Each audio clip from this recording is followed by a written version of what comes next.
Mitch, have you thought about your opening batsman for the Test yet? You mentioned it could be a different team for Lords than the West Indies. Does that mean a change of opener, or who would be the front runner to open with this situation? Yeah, it's a good question. I don't think we're probably in a position to announce. I think there's still a few moving parts in terms of guys playing and where some of the other players, Cameron Green's returning as well, so where he works up into the lineup. Obviously Josh Inglis has performed really well, so I think with the squad, Pat and Andrew will have plenty of options as to where they go. But yeah, we have been really strong on trying to delineate between the World Test Championship final and then separate out the West Indies will be slightly different. Is Marnus Labuschagne under consideration as an opener? I think he could do it if that's... Yeah, I think Marnus could open the batting. I think we've got a number of guys who could open the batting, but certainly that's not to say that they will. So how do you look at it when it's just a one-off test like that? Do you put your best 11 out there? Even if someone like Marnus isn't used to opening innings at test level?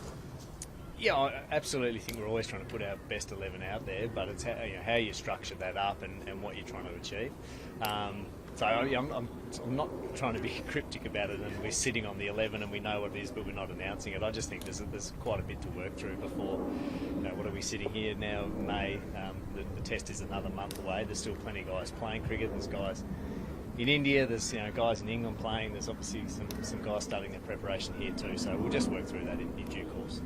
Green obviously came out swinging in his first county innings, but then a few single-digit scores from there. Have you seen enough of him to suggest he could immediately go into that 11, or do you need to see more of him over the next few weeks?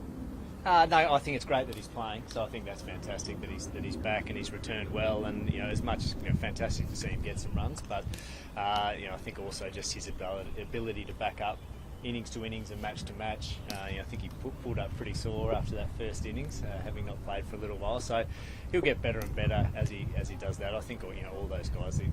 We know he's a quality player. We know he's a proven performer at Test level. So whether and how many runs he gets are not necessarily as much of a concern as just getting some match play under his belt.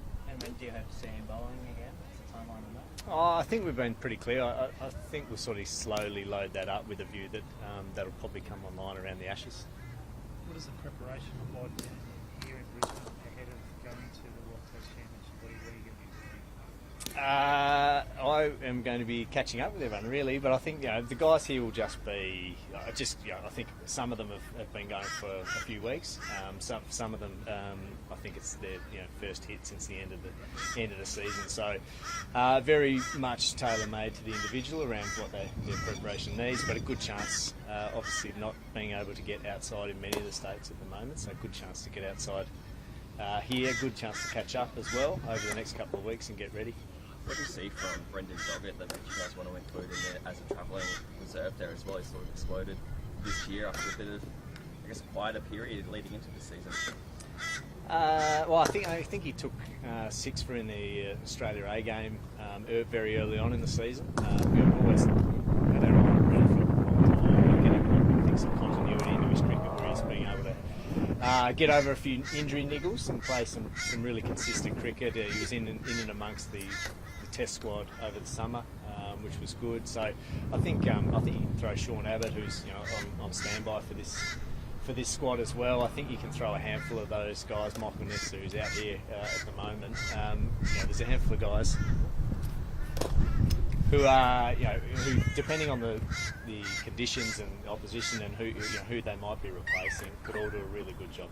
And with Sammy Constas as well, how do you see the way he finished the Shield season? And he was obviously pretty fearless in Boxing Day. That was well reported. But would you still have faith to throw him into a game as big as the Test Championships? Yeah, and I thought. I think Andrew's spoken to this, and I think Greg Shipp had spoke to it at the end of the year. I think it's pretty clear that he's not the finished product. He's on a journey.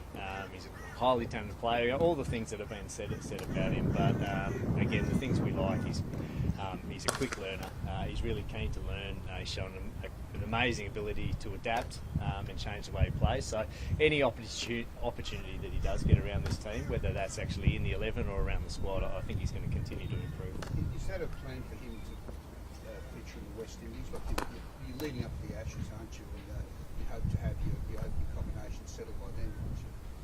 Yeah, I think anytime you want to be really clear on what your 11 looks like, but you want to make sure that if there are any moving parts that you're not caught short. So working through what that looks like. But again, that's not to discount his ability to play in the World Test Championship should he be required as well.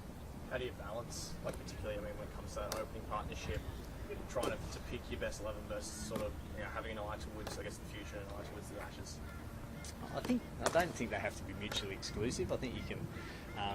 Clearly, this is a team that will be, as all teams are, in transition over the next period of time. But whether that's in the next 6 months, 12 months, 18 months, but you're constantly trying to build out depth, and particularly, if there are no players retiring or moving on, just for the very fact that we play so much cricket, there's injuries, and you just want to make sure that there's always someone ready to step in and not just fill a spot, but be ready to perform and play their role really well.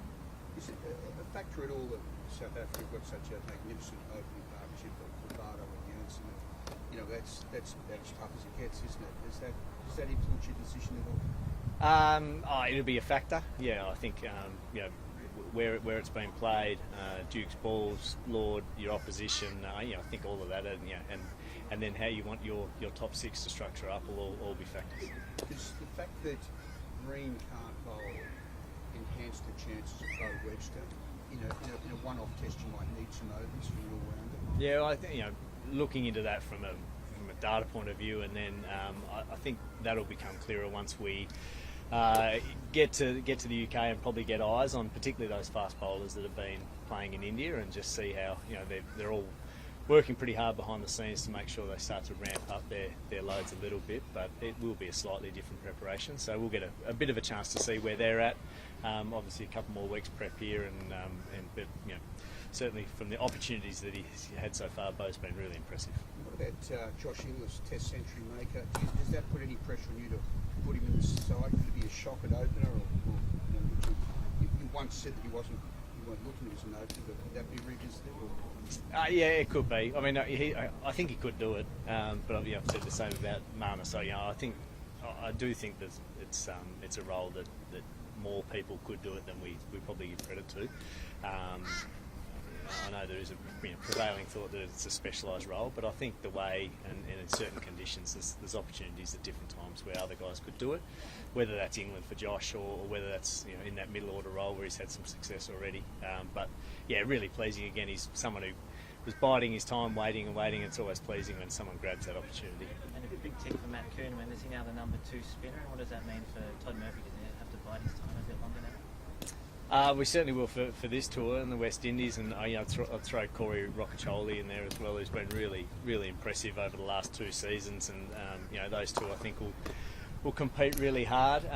Again, I don't not necessarily trying to put it in a pecking order. I think what Matt's done's been really impressive, and in Sri Lanka, and rewarded with a contract as well, and that I guess the ability, if the conditions, particularly in the West Indies, we can get some really strong spin conditions that may be conducive to playing the 2 spin option, which one spinning both ways is nice to have. But Todd will continue to develop, as will Corey. So we've got some nice depth there. And you mentioned Sean Abbott with standby. Are there other players that are on standby, such as Michael Mason?